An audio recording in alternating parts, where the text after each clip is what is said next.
Alright, we're here. The final saga is getting started and it's promising. Already in these past few chapters we've seen Seraphim, Kobe kidnapped, Sabo dead, Uranus, and the reveal of Vegapunk. There were definitely some question marks there if you didn't really catch on. But today we're going to go over a list of 10 more mysteries we still need answers for before One Piece is over. I've already covered another 10 mysteries in a previous video, I'll link that in the description, so if you thought there was a mystery that you want solved and it isn't on this list, go check that video out, it may very well be there. Starting off, number 10, Mystery Shadows in the Florian Triangle. The comment section had more than a few questions about this mystery in my last video, so I wanted to just start off right out and put it here at number 10. Now, to be clear, these are not the shadows of the Skypians we saw before. I'm talking about the 3 giant shadows with the one in the middle having some glowing red eyes, or one big glowing eye. Now that I'm looking back, it kind of looks like a giant emu silhouette, but it's covered in fog, which also reminds me of the fog that accompanies Zunisha. Maybe there are more giant creatures roaming through the Grand Line. Number 9. How do you make a Blackblade? Ever since the introduction of Mihawk, we knew there was something very special about his sword, and at the time, we haven't seen armament hockey, but still, something about the black sword stood out. We eventually learned during Zoro's training with Mihawk that a swordsman can turn his blade black with either skill or hockey. Honestly, it's left pretty vague, and that's really the problem. How do you make a blade black? We've seen armament hockey infused into a sword, which turns the blade black temporarily, but I'm assuming that there is another technique that turns the blade black permanently. Now, we've seen black blades, Yoru, and also Shisui, the blade that Ryuma had and passed down to Zoro. Now we totally expect to see Zoro turn all 3 of his current blades into black blades. Just how? How does he do it? Number 8. Who are the Weather Wizards, and where are they?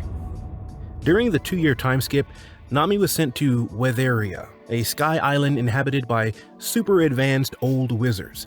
The tech on the island was about as advanced as anything we've seen in the series so far, and the abilities they have is really something spectacular. And with the tech and abilities these people possess, I'm very curious why no one else seems to know of this location's existence.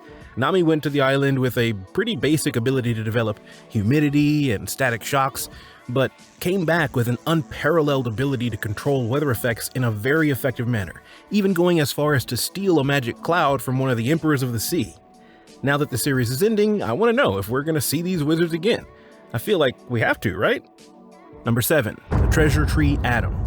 Back in Water 7, Frankie took the money he stole from Usopp and the Straw Hats and bought wood from the Treasure Tree Atom off the black market.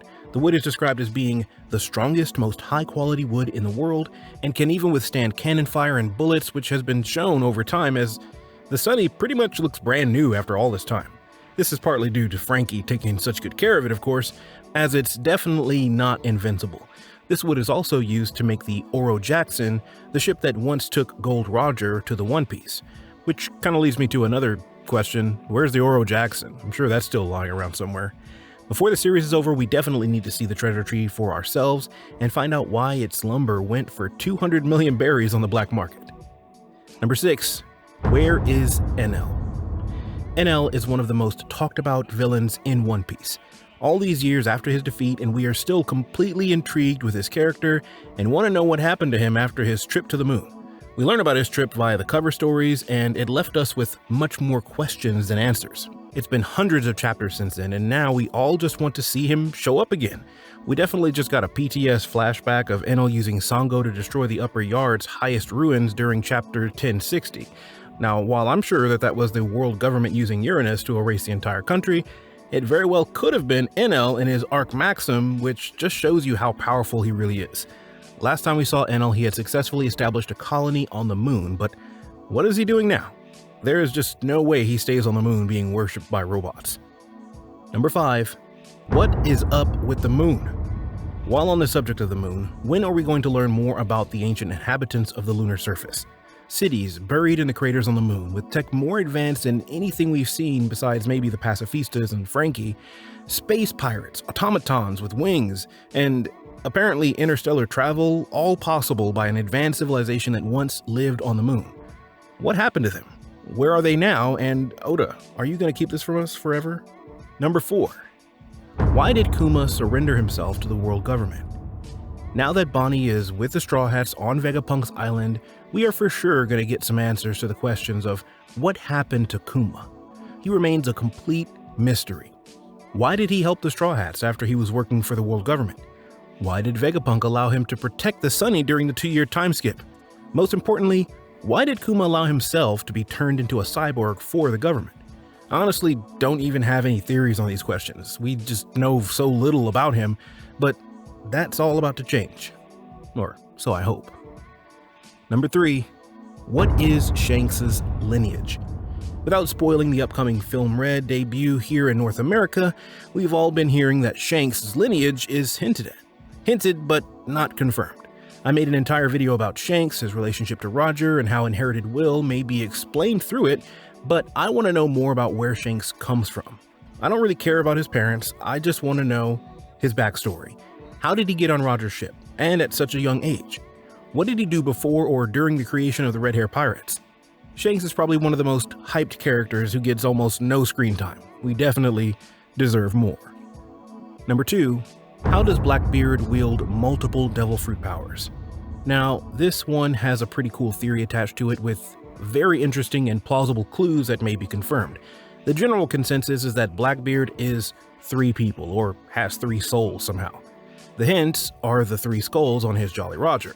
He has a reputation dating all the way back since Shanks and Buggy were with Roger that Teach doesn't sleep and has a weird body.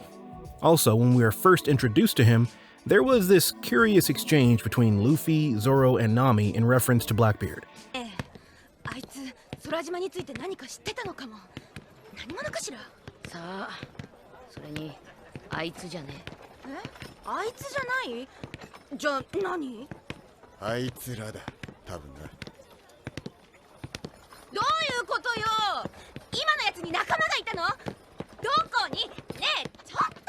Threeville has a pretty interesting theory about this as well, and I'll link that in the description as well if you're interested.